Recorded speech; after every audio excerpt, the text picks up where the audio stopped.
Good day, my name is Hansen. I'm the national coach for the women's goalball team. Besides that, I also serve as a performance mindset coach. I work with athletes ranging from students to those competing at the Olympics to improve on their mental game and to perform under pressure. Besides that, I also serve as a coach educator for the IPC and also for the Singapore Sport Institute. Joan, would you like to share with us a little bit about yourself? Hi, I'm Joan. I play with the Women's National Goalball team and I've been playing under Coach Hansen since 2015 until now. I work as a facilitator for resilience programs through Goalball, and also I coach the sport at Lighthouse, which is the school for visually impaired children. Thanks, Joan. So what will we be discussing about today? Here's a quick overview. We will first be expanding on the definition of motivation, what really is motivation and how it relates to the self-determination theory.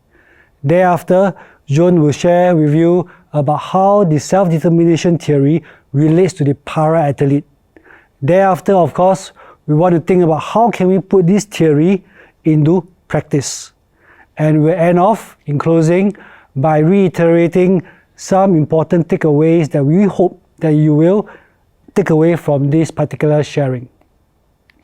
First off, what is motivation?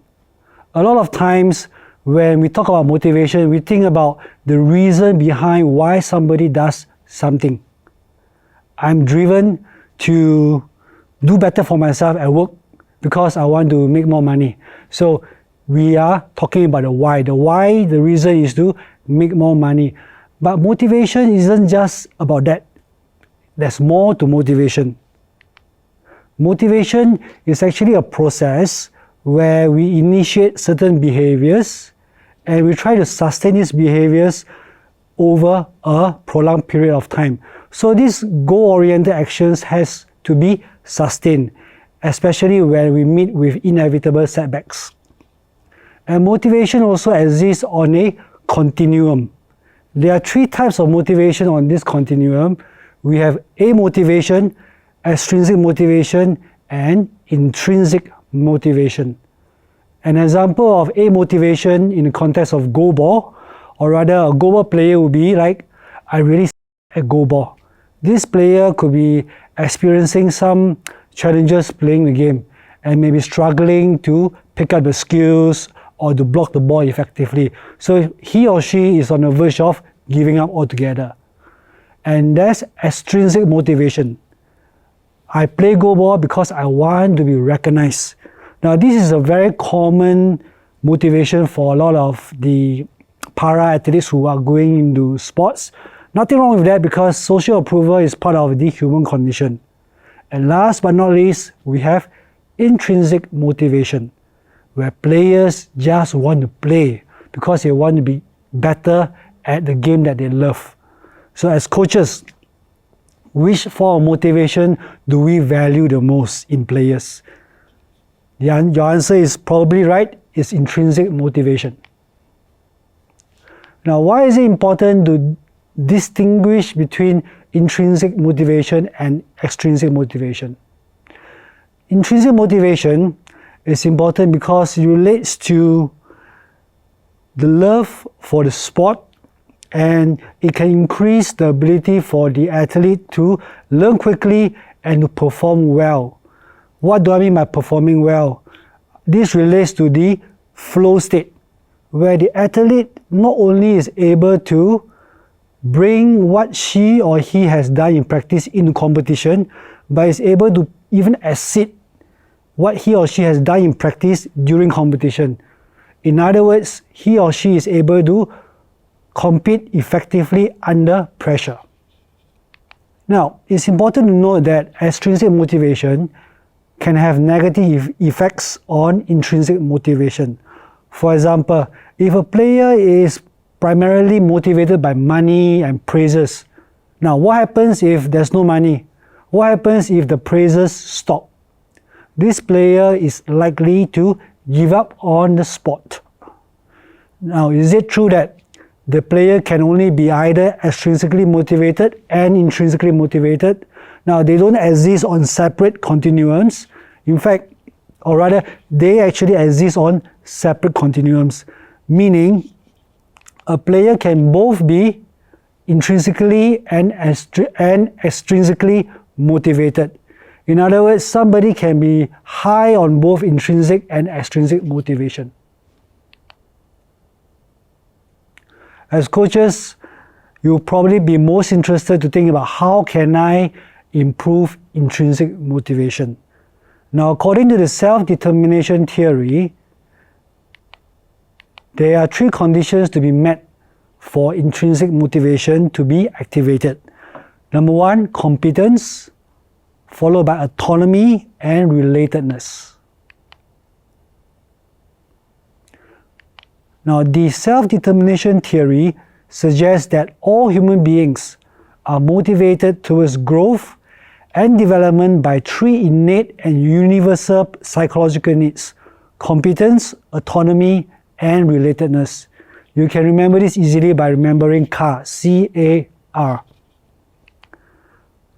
What is competence? It's simply a sense of feeling that you can and are able to do something well. It increases confidence, pride, and motivation. Autonomy primarily relates to a sense of being in control, meaning you have a say in what you are doing instead of being dictated by others. Relatedness relates to how we relate to others, especially when we are in a group. So being in a team sport and being with others who all share a common goal and vision helps to improve relatedness. In fact, a lot of my players, I suspect they play goalball not because they like the game, but because they enjoy the friendship in the game. They seem to look forward more to the drink sessions after training rather than the training itself. Okay, some points related to the self-determination theory that I'll go through really quickly. These 3 needs are universal. It does not relate only to para-athletes. It relates to persons of all cultures and abilities. Feelings of competence do not enhance intrinsic motivation unless it's accompanied by a sense of autonomy. And relatedness is also important for intrinsic motivation, at least as a backdrop. At this point, I'm going to get Joan to share with us about these 3 psychological needs and how it relates to the para-athlete. Joan, over to you. I'll break visual impairment down into 3 different categories. The first will be congenital, which means it's from birth. The second is an accident, so you suddenly lose your sight. And the third will be degenerative. These 3 categories generally dictate the experience with motivation. So for some context, I have a congenital condition, but my sight used to be better and is deteriorating right now. So I'll begin with competency. Unfortunately, visual impairment is usually associated with helplessness. And this helplessness will generate 2 different responses. The first is, oh, poor thing, you blind. Let me do everything for you. And when the VI decides to do something, it will be, oh wow, you can do insert thing here. Good job! Which is not helpful, especially when what we are doing is completely mundane, or when we straight up perform a skill wrongly, we are not getting any useful feedback. And this is just focusing on what we cannot do.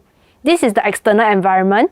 In the headspace of someone who maybe just lost their sight or is deteriorating, there definitely is a tendency to compare what you could do in the past and what you think you cannot do anymore.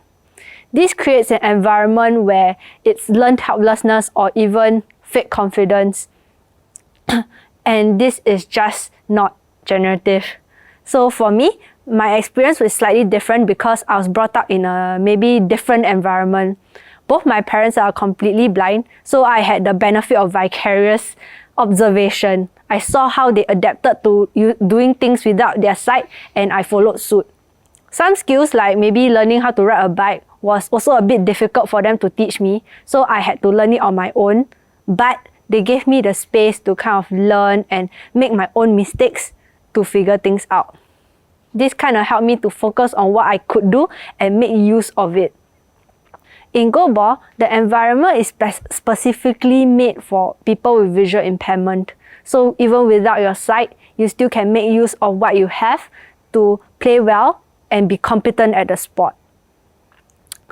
A lot of people may think that sport is off the table because without your sight, how do you play and be good at it? But Goalball is a good avenue because it gives you a choice. You can decide whether you want to put in the effort to play well or not. The last will be relatedness. A lot of the time, everything in the blind world is quite solo, and especially in visual impact sports.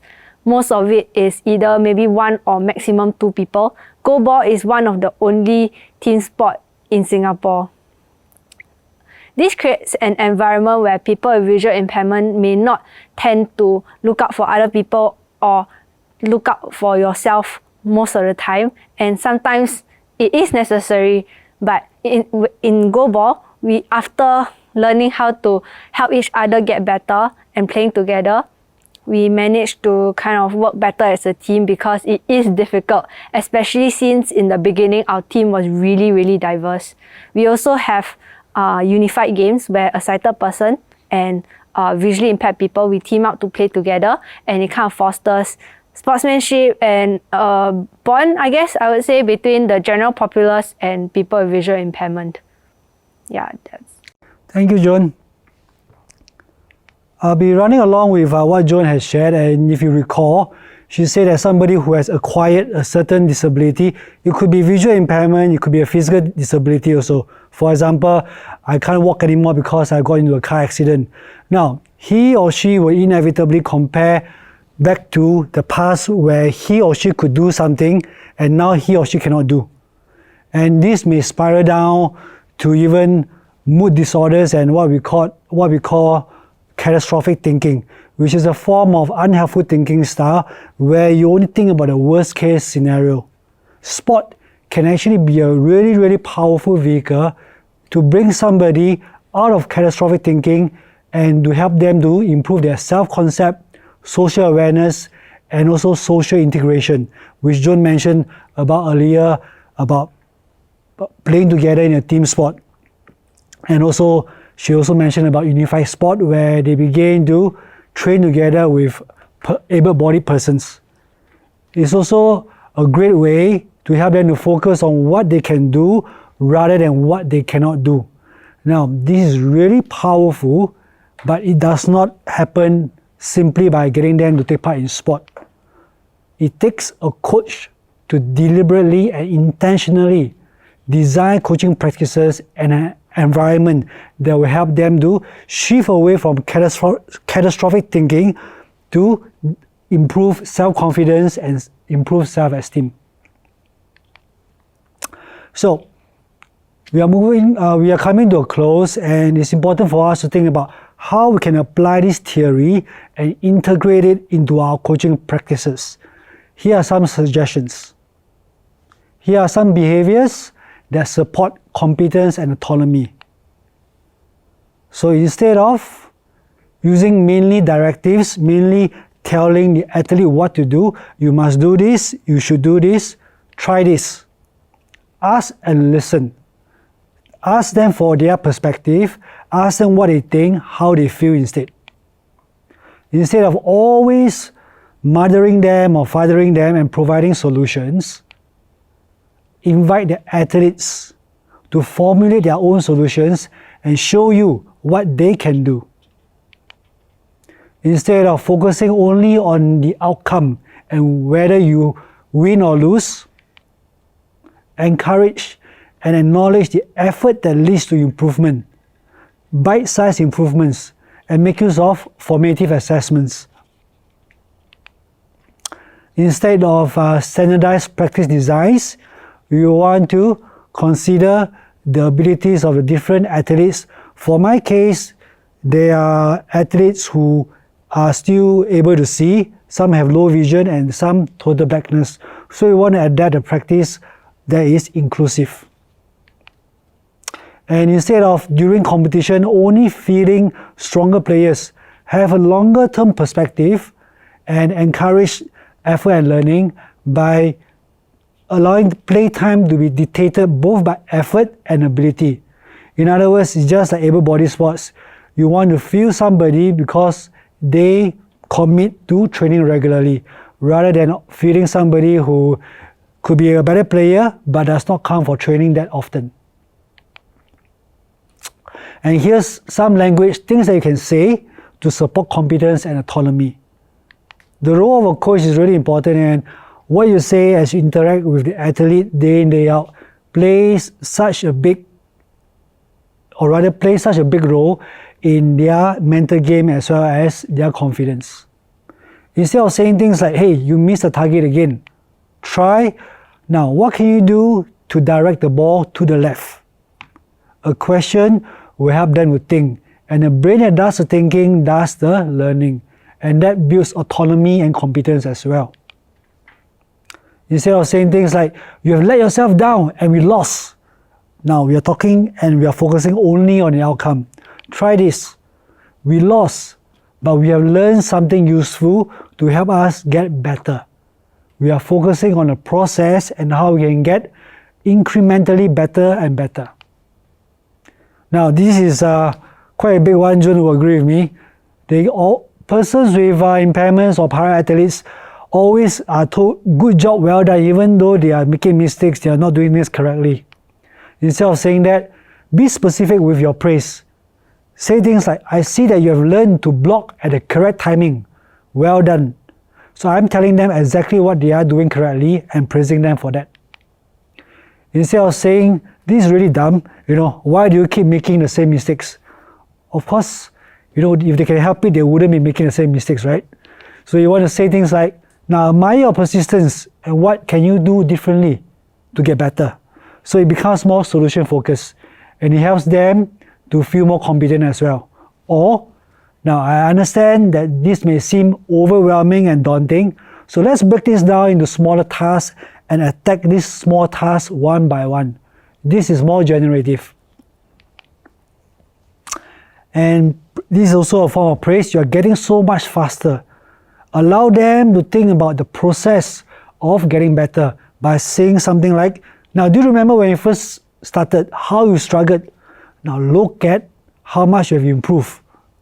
Now an athlete will begin to think back to the process where they invested effort and learning to get better and better, and this is so much more impactful to their competence and autonomy.